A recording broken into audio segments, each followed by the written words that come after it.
Welcome to Deep Pockets by Petra Söderling, a conversation about governments, technologies, and innovation. The ongoing season, Winter 2023, is loosely based on my upcoming book, Governments and Innovation, The Economic Developer's Guide to Our Future. The book will be available for purchase in Amazon during Q1 2023. Our theme song is by New Orleans jazz icon Leroy Jones.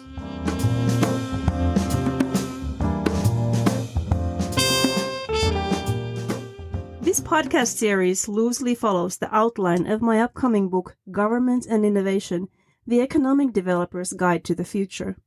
The book is divided in 3 sections, with Section 1 displaying a set of tools that governments have at their disposal in creating and boosting innovation. Section 2 lists 5 example countries who are already putting these ideas into practice, and Section 3 is the workbook for economic development professionals around the world. One of the instruments that governments have is controlling the incoming immigration. This is an issue that can easily result in an emotional debate, so I'm eager to see if I can find any facts around it. Sophie Alcorn is a top immigration attorney for startups and the author of TechCrunch's weekly immigration advice column, Dear Sophie. She's the founder of Alcorn Immigration Law in Silicon Valley, helping startups and their team get U.S. visas and green cards. The chair of the board of the Mountain View Chamber of Commerce in the heart of Silicon Valley. She's also an advocate for high-skilled U.S. immigration reform. Welcome to Deep Pockets, Sophie. Hi, thank you so much for having me. So let's start with your story and your background. Would you share a little bit about your personal history with us? How did you become an attorney, and where did you get the idea to specialize in tech companies and professionals? Oh, thank you so much. Well, it started at my conception because my dad was a U.S. immigration lawyer and my mom was his client from Germany. So I was born in Southern California to my immigrant mom and my immigration lawyer dad, and I'm a dual citizen of the U.S. and Germany, and I spent time in my childhood visiting my grandparents and my family in the Frankfurt area, and I just loved and admired my dad so much and everything he did and everything he stood for. He had his law practice in the LA area in Orange County, and we would have the most amazing house guests and guests at our dinner table from all around the world working on so many amazing things, executives and musicians and advocates and engineers. And my dad really instilled in me the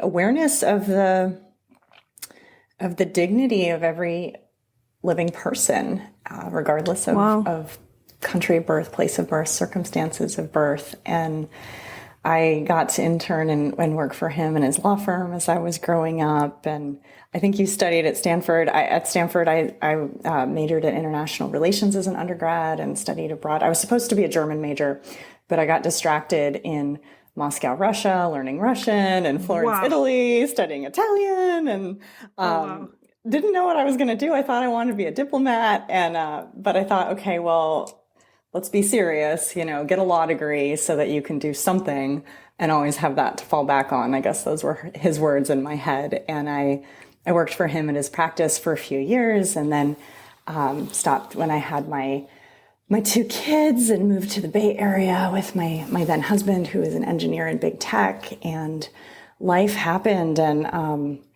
I found myself as a very lonely stay-at-home mom to 2 little kids, not fully using all my talents, but, in that dilemma of if I work, will they be okay? That sort of a thing. But life happens, and my dad suddenly passed away, and I needed to get a divorce, and all these life events happened. So it's like, okay, what do I know? What do I want? I was like, I want to be around entrepreneurs. I'm in Silicon Valley. I feel so close, but I feel so far away. So I ended up starting my law firm, Alcorn Immigration Law, and we have a team of about 20. We're a remote firm. We've helped hundreds of startup founders and startups, thousands of individuals with their U.S. visas and green cards. Wow. And it's truly been an honor to grow the firm in the Valley over the last 7 years and get to meet people from all over the world and help people and carry on my dad's legacy. Yeah, I can so relate. I'm Finnish American as well, so I was born and raised in Finland, and I came to the US about 12 years ago as a tech entrepreneur myself. Oh my goodness! I landed in. I New saw York you were City. in Palo Alto. I was in Palo Alto. Right? I wasn't as an entrepreneur. That was a time when I still worked for Nokia Research Center. It was in Palo Alto on Page Mill Road. But also, my dad is an architect, and I really wanted to be an architect, and he wanted me to be an architect, but I never had the patience for it. So congratulations for, for following your father's footsteps. Thanks. Yeah, that's a hard one, doing your dad's profession. Yeah. Because you grew up loving and admiring your dad, right? And especially if they've invested into their craft. It's so absolutely. alluring. I did. One of my startups was a 3D modeling company for real estate. So that was kind of like closer to architecture than the other things that I've done. Wow. Great. Oh, so you've experienced the founder immigration journey to the United States. I have, absolutely. So I got the green card. And I made citizen this year. My husband, who's also Finnish, he just made citizen a couple of weeks ago.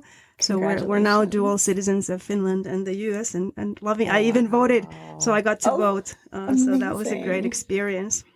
Wow. And I have to say, when I was studying abroad in Moscow, it was a really dark winter, and I took a weekend trip to Helsinki, Finland, and that was like this light for me that kept me going in a difficult semester. Yes, so I can imagine. I have a fondness for there. That's wonderful. So I'm curious about, the Silicon Valley and your clients. What kind of clients and companies your firm helps, and how do you see the importance of immigration in the U.S., and especially in Silicon Valley these days? Thank you. We primarily help seed, Series A, and Series B startups in deep tech and biotech. And that includes startup founders, founding engineers, and scaling teams, as well as investors and everybody's family members, like the journey you went through. So it's theoretically, business immigration, but we have this niche for Silicon Valley, and it's really exciting getting to work with these amazing companies. We got a extraordinary visa this year for somebody who is building flying suits, and other clients are using machine learning to try to get cures for cancer. And so it's really amazing at this forefront of artificial intelligence and new technologies and new chemical compounds and metals, just like what people are building and how it will shape the future of how we live and how we do business.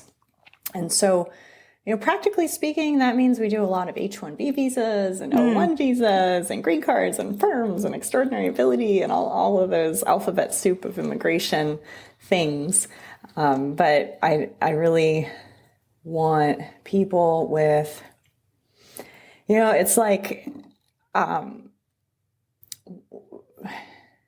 just imagine, like, if my kids were born in another country, right, and they had some dream that they wanted to pursue in the United States, and so many people even come here for PhDs, but it can still take decades to get green cards, even if they want to contribute to the country and pay taxes. And I just imagine if I was having a conversation with my little kid about, should you marry a U.S. citizen or should you get a PhD to get a green card? And we'll talk about this more, but there's so many messed up incentives in our immigration system. I just want to be able to use the tools that exist and to help the most people possible, and then to try to change the law to make it better for people. So we're now recording this in December 2022, and Twitter has been in the headlines and the H-1B visas. Like, how do you see H-1B as a tool for immigration? Is it a good tool, or does it have flaws? And I'm referring to, people being kicked out unless they find a new job in 60 days. Yeah. So the H-1B is a professional work visa in the United States that's allowed for people who are doing specialty occupations. A company has to sponsor them. It's usually good for 6 years. But the problem with our green card system is that it's based on country of birth and there's limits per country. So the bottom line is that if you were born in India or China and you had a PhD, the Cato Institute estimated before COVID that waiting for your turn in line from India with a PhD would take 150 years to get a green card because the backlogs are so intense. So the government tried to save people and they're like, oh, we'll give you unlimited H-1B extensions if you're waiting for your green card. Which is great, but it also keeps people in that H-1B limbo, which is you're always afraid that any wrong move and you could be on a 60-day clock to leave the country. And so I think this tech layoff situation has really shined the light on that. And there's thousands, maybe 10,000, maybe more than 10,000 tech workers who were laid off in the month of November who are scrambling to find jobs or find ways to stay in the United States beyond January. And it's a really difficult situation. And they have families. It's not just them. Yeah. We're talking about people who've been here for 15, 20 years maybe, who are married. They had U.S. citizen kids. They own a house. They pay taxes. They volunteer at the PTA. And we're talking about the future, Elon Musk's and Sergey Brin's and Steve Jobs of the world. Arianna Huffington. Name your tech immigrant founder icon person. But this population has a lot of them, and they can't unleash their passions and their gifts because they're in this position of servitude. And yes, they chose it, but as a national policy, we don't want brain drain. We want the next Apple, Google, Tesla to be founded in the U.S. and not elsewhere. I think that's good for the freedom of the world. And whoever is a leader in AI, right, there's a lot going on in the world right now, and so it's important. Yeah, it's not just about technology; it's about ethics and what did the teams look like who are developing all these technologies, how diverse they are. Right. It's all of that. It affects the whole of humanity. Absolutely. And we want to make sure that these companies, like right now, artificial AGI is huge in the news and large language models. And it's like, actually, this is probably going to happen at some point. So I'd much rather that it started in the free world by diverse and ethical teams who care about doing the right things, who are in a free market capitalist system where there's government regulation. I think all of those things would help. Absolutely. The future of humanity. I have a question from my book. So I did a lot of research about immigration because I wasn't too familiar with it. And I did, in the literature, I did find two types of immigrants. I think this is pretty U.S. focused, but basically I discovered there are two categories of immigrants and how they benefit the local economy or the receiving economy. So category A are the low-skilled immigrants that enable native population to work on higher-paying jobs by providing daycare, childcare, and taking care of other jobs that the native population doesn't do, your gardeners and so forth. And then B, you have these high-skilled immigrants that we spoke of who create innovation, businesses, and jobs in their new country and bring the new communities like Silicon Valley, but also others. I'm here in Boulder, Colorado, bringing their new communities to a higher level. So how do you see these two categories? Are they, do you agree with this, or are they relevant? Are they too harsh? I think this is very insightful from an economic perspective. The way our immigration laws are structured is it's basically, are you here for the short term on a visa, or are you here from the long term on a green card? And who is sponsoring you? Is it an employer? Is it a family member, or did you get some random lottery to improve diversity? That's how our law is structured. So it ends up being that undocumented and family-based immigration are the legal pathways for low-skilled immigrants. And there's a ton of low-skilled jobs, but the system's so broken that they are not filled through the employment-sponsored pathways. So that's a problem. And then the high-skilled immigrants who create innovation, they are more likely to be international students, to get corporate companies to sponsor them. Sometimes they'll marry U.S. citizens to get a green card. But if anything, they have so much PTSD from trying to navigate the Byzantine system legally that it kills their creativity because they're traumatized from trying to stay legal. So the system burns people on both ends. Alarming. We have this whole undocumented workforce doing critical jobs that, you know, the jobs that aren't going to be disrupted by AI anytime soon are like plumbing and hairdressing and floral arranging and taking care of kids, right? And so they're all critical, but we're like, we just have this legislative history of like family-based immigration. And so the system is based on principles that might not make sense anymore for the 21st century economy that we're trying to build. Yeah, I'm also a little concerned as a woman, you know, the role of women in the workforce. I was born and raised in a Nordic society where, you know, childcare and healthcare is socialized. Basically, the government runs daycare centers and women go to work. But here, in a lot of cases, you do need those nannies and you do need the private daycare in order for women to go to work. And we saw during COVID that women were the first people to kind of get off the workforce. Yeah.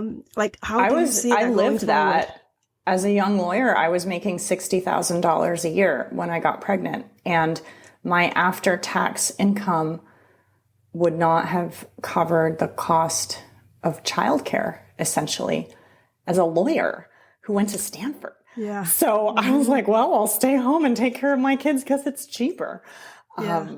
So I definitely feel that. And our U.S. education system, like if people argue about immigration, and I'm like, look, if you don't like the fact that we don't have enough STEM experts in our country, let's go back to early childhood education and daycare. You know, our public school system doesn't help working parents. It doesn't have enough days. There's always teacher and service days and minimum days and vacations. And it's really hard to, you know, I'm a entrepreneur with 2 kids in public elementary school. And the teachers are wonderful and they work so hard, but the system is not set up for economic So not to be overly critical of my new country, the U.S., you know, we have some weaknesses in the immigration system here as well. But is there anything that you'd like to praise? Like what are we doing well here in the United States? Yeah, this is a tough question. Oh, no, it can't be that tough. Well, one thing is that here's one light, which is that both recent presidential administrations, Democratic and Republican, have both put out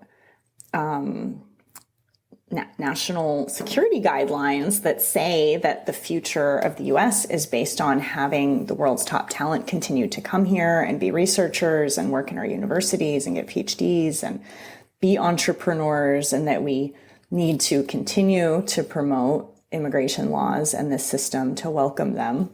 So there's something everybody agrees on.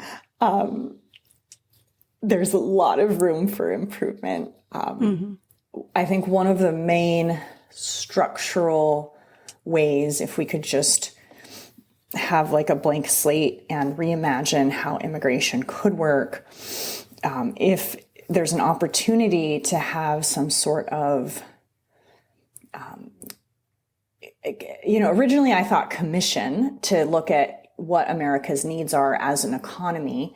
And in Canada, they have a points-based system. New Zealand has something similar. I told that to one of my friends in tech, and he was like, it should just be an auction system like Google Ads, where it automatically calculates the needs of the economy and allocates the slots. But if we had some sort of real-time, live, nonpartisan, here's what America needs for workers. Now, people of the world, if you have the matching skills, you can apply. And if you get a job within a certain amount of time, you can stay. But your future is in your hands. Yes, you're required to fulfill your promise to the government. But I think it'd be really wonderful to unleash or allow to be independent workers from companies, because it's hard for companies to sponsor immigration. They don't really want to be part of it, but that's just how our laws are structured. So I think there's a big opportunity there when it comes to comprehensive immigration reform. Yeah, I was going to ask you next, like if you had a clean slate, if there was a brand new country, how would you form the immigration policy there? But I think you just answered it. Well, and I would also just have a citizen of the world passport or like a global creator visa. Wow. Let's have treaties with all the countries that if a great idea. An innovator or an artist or whatever, and you have this talent to contribute to the world, let's just give you a global passport to go anywhere and do anything. That's what digital nomads want. Like that is a wonderful idea. Yes, I have a separate episode on trade agreements, so maybe I can talk to the trade people about this idea. Have one of the trade agreement components be how do you treat immigration. Incredible. We have a similar thing already, which is the E1 trade visa and the E2 investor visa, and the U.S. has these treaties of trade and commerce from the last several hundred years with different nations so that people can get those visas sometimes. But notably, there's no treaties with China, India, or Brazil, some of the countries with large populations, right? And it's not like IQ points on a bell curve are unevenly distributed to people born in the United States. There's brilliant people all over the world who just want a chance. Talent is everywhere, opportunities dispersed. I wanted to comment on Canada because another thing that I did study for the book was I compared Canada and Brexit UK. So those are two different countries with very different immigration policies. Like you mentioned, Canada has a point-based system. They have a strategy. They want to get people who work in AI and quantum and all of these deep technologies. And with Brexit, they started to limit immigration. And what's happened is that after COVID, immigration to the UK is primarily from outside of the EU. So EU citizens are not going to the UK anymore. And I think they're losing out. And I did find some statistics that it's going to be likely that the UK will suffer this in their GDP. And Canada is enjoying the benefits of the immigration indirectly in their GDP. So it's not just, high-skilled immigrants coming to a country and starting the new Teslas and Amazons. Its effects on the GDP level. Yeah, that is a profound insight. And I see that in the world of international students too, between the US and Canada. The number of students coming to the United States is still slightly increasing, but actually the US is losing global market share of international students because countries with predictable immigration systems are much more appealing for students going to college. So we're becoming a smaller percentage of the global destinations for top international students worldwide. Yeah, I can see. So I have 4 kids in their 20s and one is over 30. And, the eldest one is in the US, but the 3 younger ones are in Europe and they're not that interested in coming to the US. They really like Europe. They want to stay there. It's a good quality of life. Yeah. I wanted to ask you about the Mountain View Chamber of Commerce, because a lot of our listeners are from local or regional economic development agencies. Ooh, so how does Mountain View look at immigration? Do you have any power over it? Well, this is the problem with immigration being federal law, but it affects all of us at the state and local levels. There's a certain amount of voicelessness that local officials feel. And in my neck of the woods in California, we have a wonderful city government and lots of resources. And over the last several years, they've done a lot to support our Spanish-speaking community, which is a lot of immigrants, a lot of people who are undocumented. So they're providing resources for language translation and housing and economic development in that segment of the community. But I think that local government officials need to understand the power of banding together and speaking with a shared voice on how we do need immigration reform across the United States. And in the Bay Area, there's regional chambers of commerce, and there's the Bay Area Council, and there's various consortia of economic development agencies. There's also, GoBiz in California, and the U.S. Department of Commerce has people out here. And then there's Select USA at the federal level. Everybody I talk to from all of these organizations, public and private, federal, state, and local, everybody's actually in favor of this, but they don't know that we could actually do something about it. So I would just invite everybody to start having these conversations and look for opportunities to add the name of your organization to a letter to a congressperson or senator asking for new immigration laws. For an advocate like me, that support is tremendous. Like right now, I'm trying to get executive action or a new bill to increase the 60-day grace period for laid-off H-1B workers to 180 days. And so the weight of the name of your organization on that letter is tremendous. Wow. And please don't overlook that power that you have. And if you want to help, please reach out to me on social media. I would love any support building coalitions. Okay, Sophie, we're approaching the end of our time. Do you have any last words for governments, economic developers on immigration?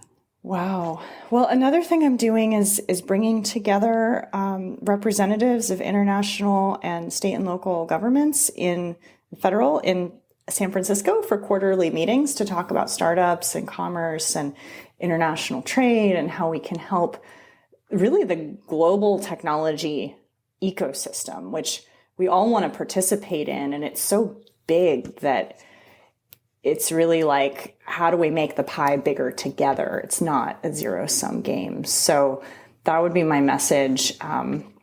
Continue to look for ways to grow the pie together because it's an infinite game. And if you can add your voice to any of the immigration advocacy, it would be amazing. And there's a wonderful nonprofit called Welcoming America that has a sort of like a B Corp certification for a company that's doing good in the world. It's sort of like a certification for city, state, local, regional governments that they are creating laws and policies and practices that are favorable to welcoming the immigrants who are already in your community to make it a more inclusive place. And that can touch on economic development and entrepreneurship as well. So they're a wonderful nonprofit based out of DC, Welcoming America. And that's a great place to get started as well. And can we find information from sophiealcorn.com, or where should we go to? People are welcome to contact me at my law firm, alcorn.law, ALCORN.LAW. And you can reach me by direct message, Sophie Alcorn on Twitter or LinkedIn. And I would love to be in touch. And we're happy to help with any visas or green cards. So thank you. Great call to action right there. Thank you so much for visiting Deep Pockets, Sophie Alcorn. It's such a pleasure. Thank you for having me, Petra. I appreciate it.